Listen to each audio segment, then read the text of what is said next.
بسم الله الرحمن الرحيم. الرحمن علم القرآن، خلق الإنسان علمه البيان. الشمس والقمر بحسبان، والنجم والشجر يسجدان.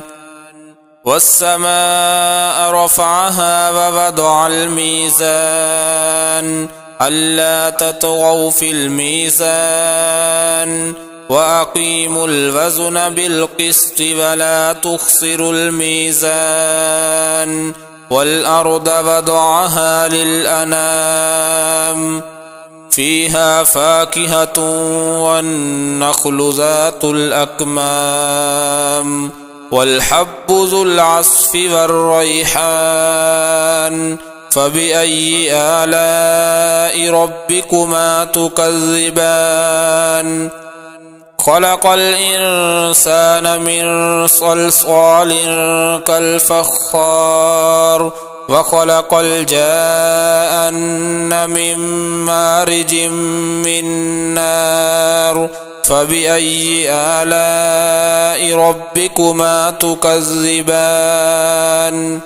رب المشرقين ورب المغربين، فبأي آلاء ربكما تكذبان؟ مرج البحرين يلتقيان، بينهما برزخ لا يبغيان. فبأي آلاء ربكما تكذبان؟ يخرج منهما اللؤلؤ والمرجان. فبأي آلاء ربكما تكذبان؟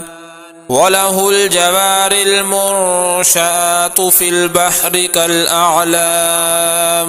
فبأي آلاء ربكما تكذبان؟ كل من عليها فان، ويبقى وجه ربك ذو الجلال والإكرام. فبأي آلاء ربكما تكذبان؟ يسأله من في السماوات والأرض، كل يوم هو في شأن. فبأي آلاء ربكما تكذبان؟ سنفرغ لكم أيها الثقلان. فبأي آلاء ربكما تكذبان؟ يا معشر الجن والإنس إن استطعتم أن تنفذوا من أقطار السماوات والأرض فانفذوا، لا تنفذون إلا بسلطان. فبأي آلاء ربكما تكذبان؟ يرسل عليكما شواظ من نار ونحاس فلا تنتصران. فبأي آلاء ربكما تكذبان؟ فإذا انشقت السماء فكانت وردة كالدهان. فبأي آلاء ربكما تكذبان؟ فيومئذ لا يسأل عن ذنبه إنس ولا جان. فبأي آلاء ربكما تكذبان؟ يعرف المجرمون بسيماهم فيؤخذ بالنواصي والأقدام. فبأي آلاء ربكما تكذبان؟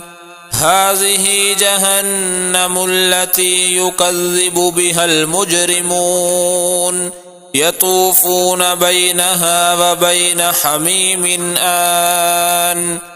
فبأي آلاء ربكما تكذبان؟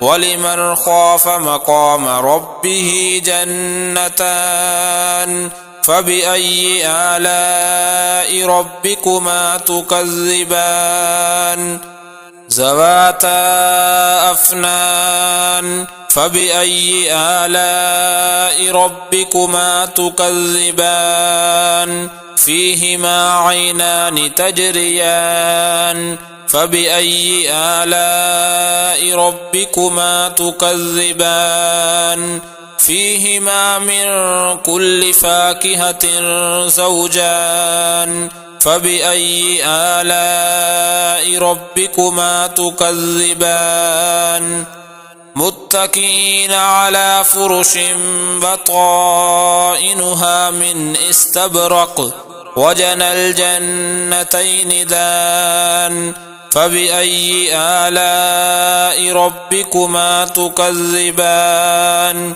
فيهن قاصرات الطرف لم يطمثهن إنس قبلهم ولا جان فبأي آلاء ربكما تكذبان كأنهن الياقوت والمرجان فبأي آلاء ربكما تكذبان هل جزاء الإحسان إلا الإحسان فبأي آلاء ربكما تكذبان ومن دونهما جنتان فبأي آلاء ربكما تكذبان مدهامتان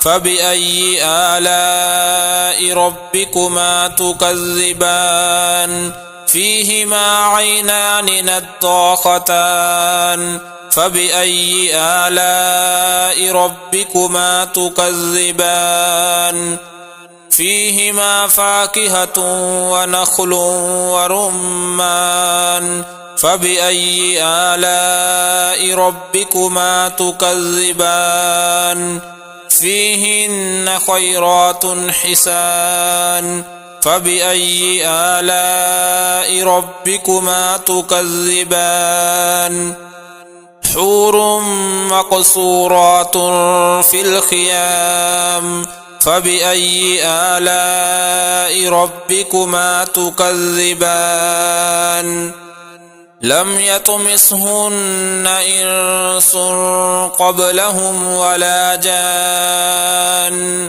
فبأي آلاء ربكما تكذبان متكئين على رفرف خضر وعبقري حسان فبأي آلاء ربكما تكذبان تبارك اسم ربك ذي الجلال والإكرام